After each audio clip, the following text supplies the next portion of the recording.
Welcome to the ISO Show, dispelling myths and sharing tips for success to improve your business with ISO standards.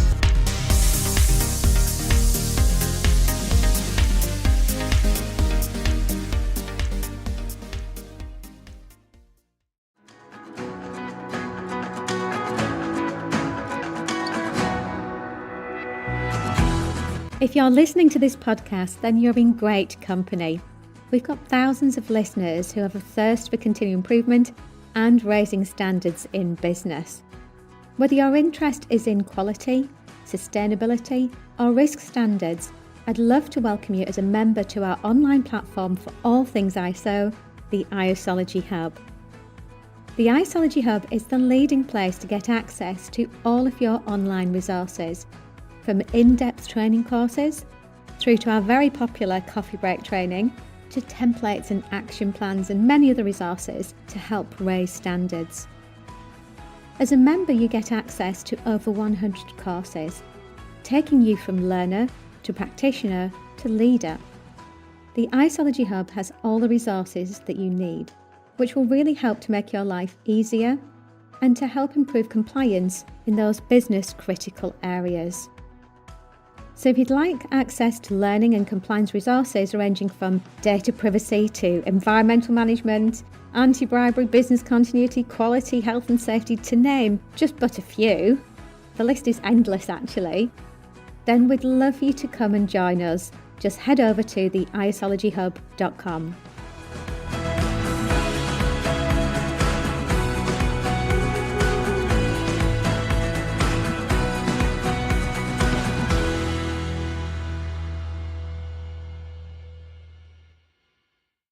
Hello everybody, welcome to another ISO show. This is Ian Battersby, one of the senior consultants at Blackmores UK Limited.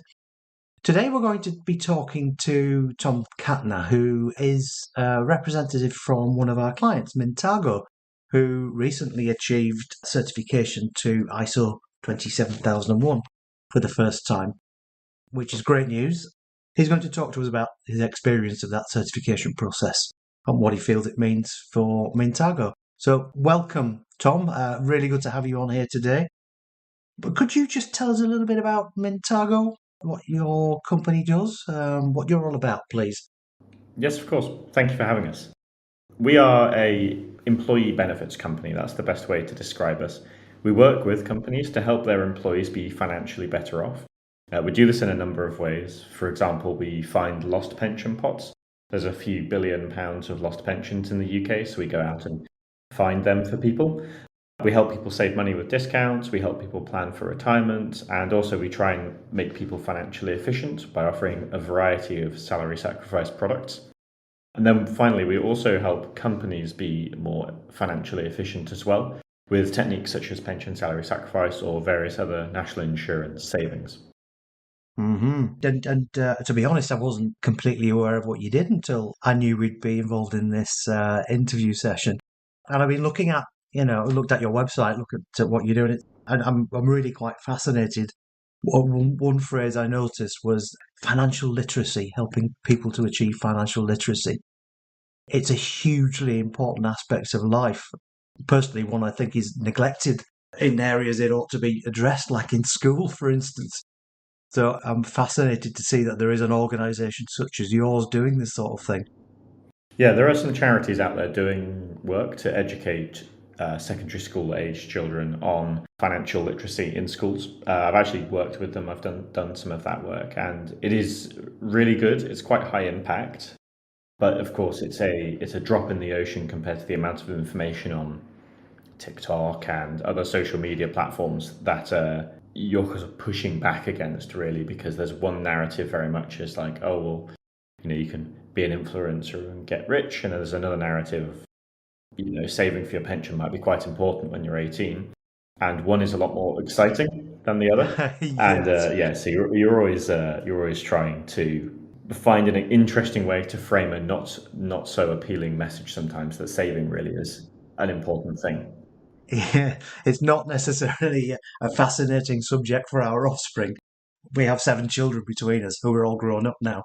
but we constantly have that conversation about what's important about putting a few pounds away now compared to waiting till you're a bit older before you try to do that. So good luck. I mean, it's a fascinating subject area. So what is it that you do then? What's your role within Mintago, Tom? I have a split role. So I'm head of product, which means I look after our software. What we sell basically is what I look after. So all of the product, the offerings, things like that. And then also I'm the information security officer. So I'm the person who looks after information security across the business and was also the driver behind implementing ISO 27001 2022. Yeah, sounds like it falls right into your lap, doesn't it? 27001. And outside work. Tell us something about you that we might not know from the last few months of going through certification to 27001. Yeah, so I guess the main interesting thing would be like travel and hobbies. So I travel by motorbike quite a lot. That's my kind of what I get up to outside of work. So all over the UK, been to Romania recently and a few other places. Yeah, that's me. So outside of work, I like to get out and away from computers because I spend so much time with computers doing my actual job. I then try and go and do other things that aren't computer based in my free time. So yeah, so that's one interesting thing, I guess. Yeah, it can be a pretty sedentary life these days when you work, can't it? So I'm guessing sitting on a motorbike rather than at a desk would be a little bit more exhilarating then. Yeah, certainly, yeah. So for Mintago, what were the drivers for you? What was it that made you think, right, we really need to go and get this certificate? I think there's two core drivers really.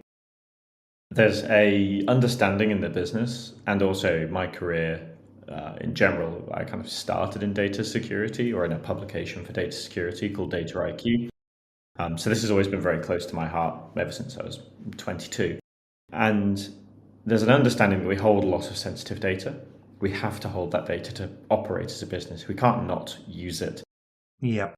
As a result of that, we have a responsibility to our clients and also to their employees to take this stuff really seriously. Part of that is wanting to make sure that we're robust, and the best way to do that really, in my opinion, is 27001, because it is really an assessment of the thinking and working practices of the business and less so about like the hard physical things you might have. It does also say what does your office look like and things like that, but really it's an assessment of your working practices as a business. So there's that side, and then I think the other side of things is that as the business grows and scales, we want this to be part of our DNA, so the timing was good for us. We're hiring now, we are growing, and as part of that we've set ourselves up for a really, really good growth period where we've got our training in place and all of our policies to actually scale securely, as opposed to adding a lot of new people to the team and security maybe falling by the wayside. So those twin motivations of why and then the timing as well worked for us for doing 27001 now. Yep, and that's an important aspect I've heard from other clients as well. And I've talked to other organisations who may have scaled without having the control of this systematic approach in place. So it's good to hear that you plan to grow, but within the principles of the standard. And looking at your values and your core values as a business, do you feel that concept of security of that data you've been talking about is consistent with the way you operate as a business then? Is that what you're aiming for? Yeah, certainly. I think our values, we have a set of values internally, certainly, that are very, very consistent with this. Trust is one of our values. And I mentioned this, we'll probably talk about trust quite a bit today, but it's an important aspect of us as a business. You have to trust us to give us the data that we need to do our job. Absolutely, yeah. So I compare ISO 27001 to B Corp quite a lot, because similar to B Corp, you can also lose your ISO 27001. And I think that's a really important aspect of the standard, that you actually have to keep it up to date and you have to keep doing the right thing over a period of time, rather than it just being some fly-by-night commitment, getting a certificate and then putting it up and that being that. I think that's a really important aspect of it, that it helps us. Honestly, it's great to hear that an organisation new to a standard of this kind, that you're looking at it for that long-term embedding.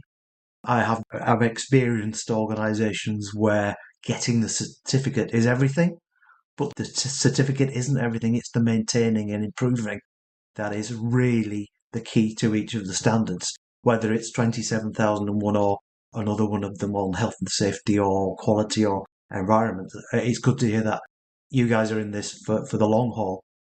That's really good. Now, the standard allows you to remove from scope parts of the organisation. Did you put the whole organisation through the certification exercise, or did you feel that there were certain parts you didn't need to incorporate? So we chose this time round to just scope in product and customer success. There's a few reasons why we chose to make that scoping. So the main reason is that all of the sensitive information is in those departments, and we don't allow other teams to access any of that information. Right. So it was a sensible bifurcation within the business between the staff to say that certain staff in certain teams would have to hit certain standards. Now, that being said, we actually applied all of the same training across the company. So to make sure everyone's trained, whether they're in or out of scope, and everything is set up to be done across the whole business. I think in the next year or two, we'll probably change the scoping to be the whole business, potentially when we recertify in 3 years fully. But really, we were just doing it because we knew that's where the most sensitive information was, and that's what we had to protect the most. And it allowed us to really concentrate our efforts, which I think was quite important. Again, being a smaller business, being a younger business, we have to be realistic about what our resources are. And this allowed us to really concentrate our efforts on a smaller group of people, but ensure that we have real excellence there. So that was the rationale behind the scoping that we went for. And sounds perfectly rational indeed. So how long ago did you begin? When did you decide that this is what we want to do? When did that certification journey start? So the certification journey started in September 2023. It was the month I joined the business. So it was my first major project I picked up when I joined, was making sure we kicked off ISO 27001 with Blackmores. So we did that in mid-September. I think I joined on the 1st. So right. come in and now start doing something. But it was good. The team were really good, and they really helped kind of warm me up to the process and everything we were going to need to do over the next few months. And then we got our certificate back in June, so it took just about 9 months to go fully all the way through the process. Excellent. Yeah, that's a nice timescale, really. You must feel good that you've joined an organisation and your first project like this has been, well, what sounds like, from what I've heard so far, is a reasonably smooth experience. Yeah, certainly. There's a lot of, it just depends the sort of organisation. I imagine in a 20,000 person organisation, this would be a much more serious undertaking because you'd have an extreme amount of policy and procedure you'd need to review and make sure people are aligned to. Whereas in a smaller organisation, I don't think it's something people should be afraid of. I think it's something people should actually use as it's a small business's advantage, if anything, do these standards, because you've got so much more agility and control at our stage in growth. Whereas once you get to 500,000 people, which is the sort of growth trajectory of a tech startup like ours, things are only going to get harder, not easier. So it really does. For me, I think it's a great time to pick these sorts of things up, and I don't think that there's a lot of worries that these standards are going to be extremely difficult. But actually, I think if you concentrate on it, you can get it done. You sound like we should be using you as an awareness tool, because you're selling the idea really well. But I think you're right there. Yeah, there is that the legendary oil tanker turning round, isn't there? Once you get to a large organisation, changing it becomes more and more difficult. So, doing it when you're young and agile, it sounds like a good approach. So when you began this back in September, then, one of the first things you will have done is the gap analysis. That's how we launched the process, the comparison of what you currently have with what the standard requires, and then all the steps that you might need to follow in order to fill those gaps. What was your biggest or the biggest gaps that you had in your gap analysis when you first began? So our biggest gap was policy and procedure. Policy, procedure, and evidence. Our technology is, again, it's an advantage as a small business, as a young business. Our technology was modern and robust and wasn't really that much of a problem. We don't have a huge office we need to protect. We don't have rack-mounted servers with cables. All of that stuff is just immediately out of the window for us, which is fantastic because, of course, you have to do a lot more work. If you've got network cables and stuff running around, you need to make sure they're protected. Yeah. But really, it was policy, procedure, and evidence to make sure that we were really doing the right things and we could show that we were doing the right things. That was definitely our biggest gap. It just hadn't been something that you would necessarily approach as a business our size until you were actually trying to meet a certain standard. Right. So did you feel you were doing the right sorts of things? You were generally on the right track. It was just that sort of the wrapping that we sometimes talk about that you needed to evidence that you were doing it the right way. Or do you feel that by developing the evidence, it helped you to do things in the right manner? I think we were probably doing about 70% of what we should have been doing. And we've definitely added that 30% now. And but the bulk of the gap was really the lack of ability to show we were doing the right thing as well. So we were on the right path, but we definitely weren't there yet. It was a case of we needed to also improve our processes and procedures to make sure. One example of this is we had a business continuity plan, but we couldn't show that we'd tested it. We couldn't show that, one day we turned off Gmail in the business and see what happens. Like, do we have a plan? Does the plan work? Do people know about the plan? All these sorts of gaps and details that need to be hit. And these are the sorts of things that we needed to cover and show. And it's stuff we're still working on today. We are certified, but we've also it's continual improvement. So we've still got gaps now that we need to close. Right. Okay. So you were doing the right sorts of things, clearly, but there was more to do. Were there any significant barriers in spanning those gaps to getting to the certification that you needed? I think probably one of the more complicated areas was and this is probably where there is a small advantage about being a small business doing this, is that you need to pick up quite a lot of technology. And so you need to pick up MDM, or not just MDM, you need a pretty competent MDM solution, a mobile device management solution. You need to be able to show you've got antivirus, you need to be able to show you've got anti-phishing. In our sort of scenario, we had to set up a network to make sure we were protecting our core resources, all these sorts of things.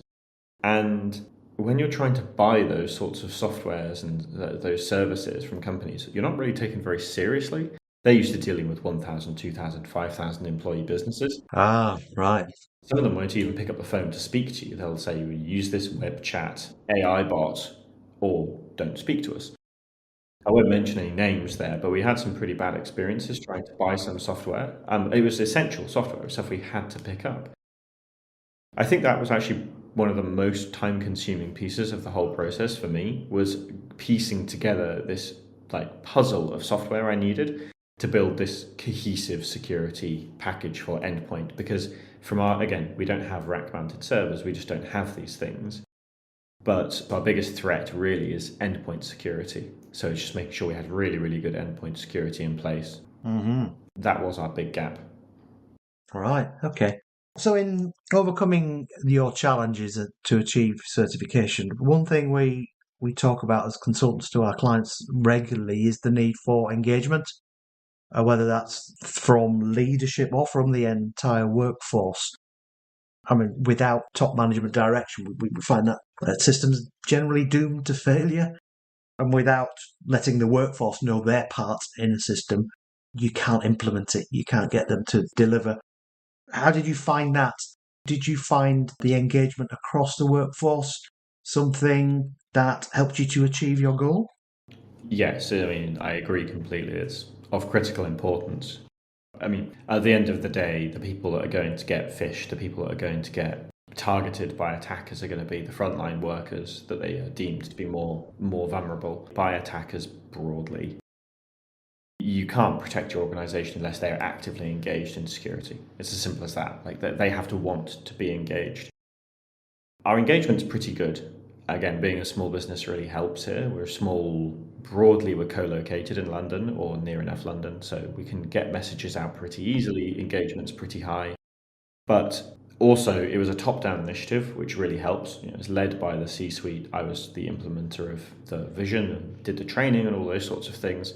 But I think there's also some things people can do to help themselves. Kotter's theory of change is a really good model for how you can roll this out in medium-sized organizations. I've done a similar project in different organizations that are much larger, and that really helped. Right. I also think you can make these things quite fun and light-hearted, and they don't have to be serious. And if you don't pass the compliance training, you can't have a Kit Kat sort of thing. Yes. It doesn't have to be like that. Oh, well, it is a challenge that, having worked in fields like quality management and health and safety and standards for a long, long time, trying to remove the dryness of the topic is a serious challenge to your success. So, yeah, I can understand. Yeah. Yeah, I think just making it clear why it's even happening for starters. Otherwise, people might just think it's some pointless exercise from management they don't need to take part in. So making it clear why it matters. Finding a personal motivation for the teams is really important. But then also, I think you can make these things, you can make them interactive, you can make them team-based, you can make them fun. Yeah, it requires a little bit of time and energy, but it's definitely possible. And you can make them personal as well. I'd be really surprised if any modern day employee does not know someone who has personally been a victim of fraud or a scam. Yeah. I've got family members who have been victims of multiple phone scams and one Facebook scam. And broadly, their banks have been pretty good and have refunded money and things like that. But sometimes they don't, and you have to take the rough with the smooth. But we're trying to protect our organizations, and really we're trying to protect our jobs at the end of the day. But this learning, these skills you pick up are useful across your whole life. It's not just your job. Like, you can use this and you can tell your family about this and how they can spot phishing, how they can spot phishing, all these sorts of things. And the tools that are available, like BT has a call block, EE has a call block. The system, it costs like 60 pence a month or something, but they still have it. If you have an elderly family member and they always pick up their mobile phone, it might be worth setting that up for them. These things, like, they have... Yeah, the 60p. Yeah, there's a broader range of benefits than just, I'm going to be more careful when I open emails, to the employee. The employee can actually benefit personally out of this as well. So I do think there's a way of making these things personal to people. You just have to sit down and really have a think before you start messaging. How are we going to make this fun? How are we going to make it engaging? How are we going to make it personal? And if you do that, then the engagement will be higher. Yeah, that's interesting to hear that. I think there's a message for all of us there that, particularly in this particular field, information security, we are all potential victims, and it can be of importance to all of us. I think that you've hit on something there. Going back to the standard itself, there is a need to identify risk and assess risk as part of your planning. Now, many organisations do that quite informally before we reach them and start talking about certification. Some are very good at that. I'm not sure what systems you had around risk assessment prior to trying to achieve certification, but did the adoption of the standard lead you to identify things that were unforeseen previously, things that weren't really on your horizon? I think the main thing that got highlighted to us was how we can improve internal processes. Probably our biggest area that got highlighted to us. So, for example, it wasn't unknown, which would be what happens if our backups don't work. So let's say we get attacked and somebody corrupts our database or just deletes the whole thing or whatever else. How do we recover from that scenario? Are we 100% sure that our backups will work nearly instantaneously? What's our availability like in that scenario? How do we serve our customers in that scenario? All these sorts of questions came up, which were things whilst we had backups, we weren't thinking about all these scenarios based on what could happen. If they can get to the database, how do we make sure they can't get to the backups? Do we separate accounts on AWS? All these sorts of questions were new questions to the organization. So it wasn't so much that there were external things we weren't thinking of, it was more that there were internal things that had been implemented but needed to be fleshed out and made more robust. Right. In terms of understanding our external threat horizons, we have quite an aware team. So we do some formal stuff like OWASP Top 10 and things like that. It was all informal, but we were aware of it. But also there's lots of content, there's lots of email newsletters. There's some really good GitHub repositories that are like newsletters that maintain a really strong following in the information security community of what's going on, like what are the threats at the moment. Right. Okay. Another part of the standard which isn't necessarily formal and is introduced to a lot of organisations for the first time is monitoring and measuring how you're doing, and especially through internal audit. It's not necessarily something which people have adopted prior to looking at one of these standards. What was your experience of audit? Was it scary? Or did it help you? I mean, the internal audit process was really good. I think it really helped us. And we've set up our own internal audits now as well, which we run for a variety of reasons. We have a few monthly internal audits as well. I found the internal audit to be a really good process. It was a little nerve-wracking, you're being assessed. It's always a nerve-wracking experience when you're assessed by any independent body. But the internal audit with Blackmores was smooth and really helped to set us up for success when we got to our real audit, our real phase 2. Mm-hmm. Our real phase 2, of course, was very nerve-wracking because you've been working on this for months and months by the time you get there and you really want to succeed. Yeah. So you're definitely a bit more emotionally attached at that point to the idea of succeeding. I love audit. I think that finding out what happens and whether it's going well or not and what can be improved is a real key part of why organisations exist. But I think, that scariness needs to be taken away. I've had people who are literally white as a sheet when I'm doing an internal audit.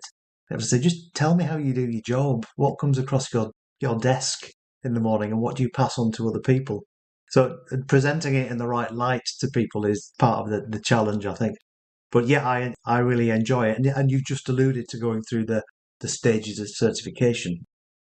You had the stage 1, so for listeners, the stage 1 and stage 2. Stage 1 is a bit of it's a documentary review to see that you have the fundamentals in place. I understand that your stage 1 went really quite well. You've planned for it extremely well. The assessor was quite impressed. Yeah, it went nice and smoothly. There's always things to improve, of course, and there were some highlights from it, but it did go well. And as an organisation that was very new to the standard, we were really happy that it went as well as it did. There were only a few minor non-conformities that were highlighted and no major non-conformities, crucially. So felt like we were in pretty good shape. Yeah, and those non-conformities actually came back to stage 2, didn't they? Stage 1 didn't have any obstacles at all. And what you've hit on there is that having minor non-conformities at the stage 2 assessment is no obstacle, is it? You are still in shape to be certified, aren't you? Yes. I get asked the question, how many non-conformities can I have before they say you can't be certified? Well, there isn't a hard and fast rule. Clearly, the assessor was comfortable that you were ready for certification as long as you dealt with the non-conformities. How's that gone? I mean, it was June. You were successful in June for certification. How's the journey continued with the handful of non-conformities you had? Yeah, so we've been working through them, and we continue to work through them. There's some things that we've already covered off and we can say are no longer non-conformities. There are some things that we're still working on and will take slightly longer to improve, mainly because they also might need time to be evidenced as well. And in terms of just generally continuing as a business and continuing our improvement, we have an annual calendar of all of our ceremonies, all of our obligations throughout the year to the standard, but also just generally to information security. And we run that as a sort of way of keeping ourselves on track with all our improvements, which includes things like management reviews. It includes things like regularly testing various systems. So the system is working in that we are just driving down our risk constantly. It's not something that we do because we have non-conformities. It's something we do because that's the way the business now runs. You're literally describing an ongoing management review process there, where you're dealing with your non-conformities, your improvements, you're driving down your risk. So you're already understanding the benefits to the organisation. So are you feeling the benefits as an organisation? Think, yes, now that we've got the cert, it's doing us good. Yeah, certainly. I think there's two core groups of people that really noticed it. I think the first is our internal stakeholders. So it was really good to be able to go to our team and say thank you for all the hard work and thank you for the process change and things like that. And also to go to our board and say, we set out to do it and we did it. So they were both really positive messages, both gratefully received. And then also with the market, the way the market has responded is quite interesting in that we see that we're able to talk to much larger clients who have more information security concerns. And where they also are ISO 27001 certified, there's just a mutual understanding between the two organizations that we understand each other's posture, which is really good for us in terms of how we grow our business. It's definitely been a win in terms of helping us grow the business. That's fabulous. And you've talked about longer term growth there. And you've already mentioned that setting up the system at this stage in your growth journey is a very good point to do it. That you will be able to control growth better. So I think what you're describing is what we try to sell as a consulting body. That the certificates aren't there as a badge on the wall, are they? You are realizing benefits from getting the certification quite immediately. Certainly. And yes, if anybody asked me, should I do this pre, during, or post growth, I'd always say pre. It's better to be proactive with these things and on top of them. It'll definitely save time and money, because the larger the organization is, there's only going to be more work to do later, more things to undo, more things to unpick. It's only going to get more complex. Yes, it is. So now you've got the certificate, you've got 27001, you're secure, you feel good, confident. But what keeps you awake at night?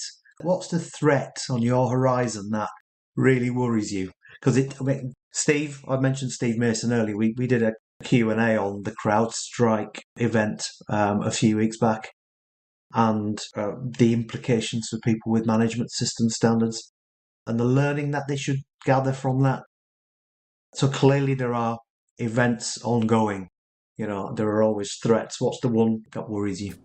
Yeah, I mean, the CrowdStrike is an interesting example of, it seems like, genuine human error that snuck through, but then obviously had pretty wide-reaching ramifications. I think I'm mainly worried about the evolving threat landscape that's now being turbocharged by the emergence of new AI systems. So certainly phishing is getting more advanced. Phishing is a new and complex topic. There's basically just an explosion in new threat types, I would say, and less so more threats to availability or continuity of service, which is definitely an important thing. But at the same time, we have to be aware of the type of business that we are. We're not an aircraft control tower. So, for example, if we go down for an hour, whilst inconvenient, nothing meaningful should actually happen as a result of that. Whereas if an aircraft control tower is not available for an hour, that's a very serious problem for them. It is, yeah. Whereas, for example, if all the information out of an aircraft control tower was leaked, well, all you're going to get is a lot of publicly available information, because all air traffic control data is publicly available. Whereas if data is leaked from our systems, it's the exact opposite of that. It's understanding outcome, isn't it? Yeah. Yeah, so for me, I'm far more worried about threats like that than I am about something like a CrowdStrike. And that threat landscape just seems to be getting more complex, more advanced as time goes on. And it's just keeping up with that, really. Making sure you're aware of the new types of threats, making sure you're constantly training, constantly learning. These are, like you said, it's a continual system. It doesn't stop. And I think the fact that new threats are popping up every day at the moment it shows that it has to be a continuous system. One-offs don't work. Yeah, sage words, and therefore the acid test is in whether you feel like you're prepared or not, and whether 27001 has got you to that level of preparedness. Yeah, certainly. I think we're well set up now to deal with emerging threats as time goes on. I'll give a shout out to one of our training partners, Know4. They're fantastic. And they're always producing new content based on new threat models. So I think that having a partner in that space that's going to keep you up to date all the time is really, really important. Yeah. Well, I think we've sort of reached the end of our chat here, Tom. It's been fabulous, fascinating. What you brought to me here is that the reasons behind wanting certification were the right reasons, and you seem to be demonstrating that you've achieved what you want from it, and for all the right reasons. It's actually having an impact on how you operate, the way you might scale in the future, how you feel as an organisation, and how your interested parties, your stakeholders, customers, your board feel about things. Would that sum us up well, do you think?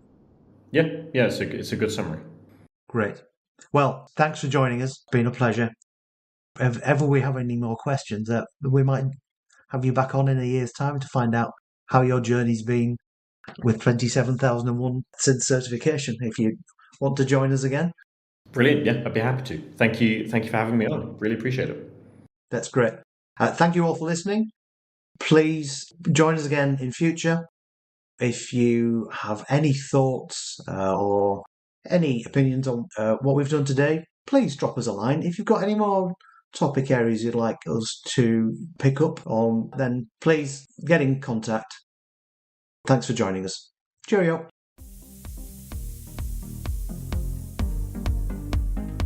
Looking to use ISO standards to drive better business practice? Contact us at blackmoresuk.com to access further information and book your free 15-minute call.